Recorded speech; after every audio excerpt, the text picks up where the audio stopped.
আজকে জানুয়ারির প্রথম দিনে শিশুদের হাতে বই তুলে দিতে পারছি, এজন্য আমি অত্যন্ত আনন্দিত। ফলে আমরা আশা করি আমরা প্রাথমিক শিক্ষায় যে পরিবর্তন আনার চেষ্টা করছি আপনাদের সবার সহযোগিতার মাধ্যমে সেটা আমরা করতে পারবো। এবং সত্যি যদি আমরা প্রাথমিক শিক্ষায় আমরা যেমন পরিবর্তনটা আনতে চাচ্ছি তা পারি, তাহলে দেখবেন উপরের স্তরেও আমাদের শিক্ষার মানের উন্নতি ঘটবে। আর যদি না আমরা তা পারি, তাহলে কিন্তু আমরা আমাদের দুর্বলতাগুলো কাটিয়ে উঠতে পারবো না। যেমনটা আমরা দেখছি যে আমাদের দেশে অনেক উচ্চ শিক্ষা মানুষ লাভ করছে, কিন্তু সেই অনুযায়ী তার যোগ্যতা অর্জিত হচ্ছে না, এবং ফলে সে ভবিষ্যতে অনেক ডিগ্রি নিয়েও খুব সুবিধা করতে পারছে না। ব্যাপারটা যেন এমন না ঘটে, সেজন্য আমাদের প্রথমে প্রাথমিকের দিকে নজর দিতে হবে। আমরা সেই নজর দিচ্ছি এবং সেটা আমাদের অব্যাহত রাখতে হবে।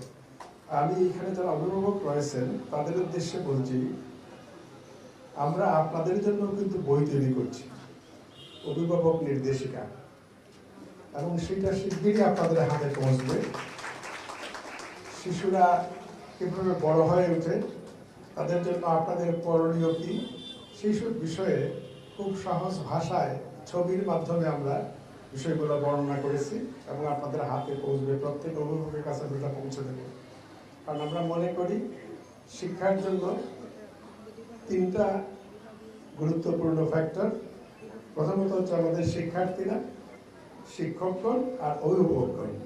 এই তিনের সম্মিলিত প্রচেষ্টাতেই শুধুমাত্র প্রাথমিক শিক্ষা সফল হতে পারে। আমরা যদি শিশুদের শিক্ষিত করে তুলতে চাই, সত্যি অর্থে তাদের মানুষ করে তুলতে চাই, তাহলে প্রাথমিক শিক্ষার গুরুত্বটাই সবচেয়ে বেশি। সেটা ঠিক মতো না হলে পরে পরবর্তীতে কিছু হয় না। এবং আমরা শিক্ষা বলতে যেমন আমরা বুঝি, প্রাথমিকে একটা শিশু প্রথমে স্বাক্ষর হবে। প্রাথমিকের মূল কাজটা হচ্ছে একটা শিশু তার মাতৃভাষায় সাবলীলভাবে পড়তে পারবে, পড়ে বুঝতে পারবে এবং নিজের ভাষায় তার মনোভাবটা লিখে প্রকাশ করতে পারবে। যদি এটা পারে, আমি বললাম, সে ভাষাগতভাবে স্বাক্ষর হলো। তদ্রূপ সে গণিতের সাধারণ নিয়মগুলো অভ্যস্ত করতে পারবে এবং সমস্যা সমাধানের জন্য কোথায় কোন নিয়মটা প্রয়োগ করতে হয়, কোথায় যোগ, কোথায় বিয়োগ, কোথায় গুণ, কোথায় ভাগ করতে হয় তা বুঝতে পারবে। তাহলে বোঝা গেল সে গণিতে স্বাক্ষর হয়ে উঠছে। প্রাথমিকে আমাদের মূল কাজ হচ্ছে তাকে স্বাক্ষর করে তোলা, তাকে পড়তে শেখানো। যদি আমি তাকে পড়তে শেখাতে পারি, তাহলে পরবর্তী সময়ে সে পড়ে শিখবে। ফলে আমরা প্রাথমিকের শিক্ষার্থীদের পড়তে শেখাবো, পড়ার প্রতি তাদের আগ্রহী করে তুলব, আর তাদের একটা স্বপ্ন নিয়ে মানুষ হতে শিখবো। একটা বড় স্বপ্ন, বৃহৎ স্বপ্ন, শুধু ব্যক্তি কেন্দ্রিক না, সমাজ কেন্দ্রিক, রাষ্ট্র কেন্দ্রিক। তোমরা আমাদের দেশকে ভবিষ্যতে নেতৃত্ব দেবে, বর্তমানে যেমন দেশ রয়েছে তার থেকেও সুন্দর একটা দেশ তোমরা গড়ে তুলবে।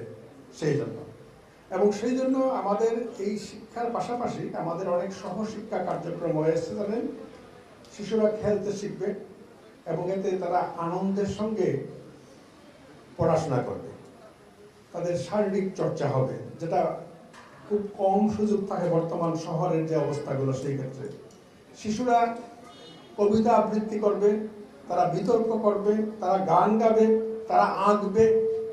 সব দিক দিয়ে যেন তাদের বিকাশ ঘটে, সেটা আমরা দেখব। এবং আমাদের সহশিক্ষা পাঠ্যক্রমে এই বিষয়গুলো রয়েছে।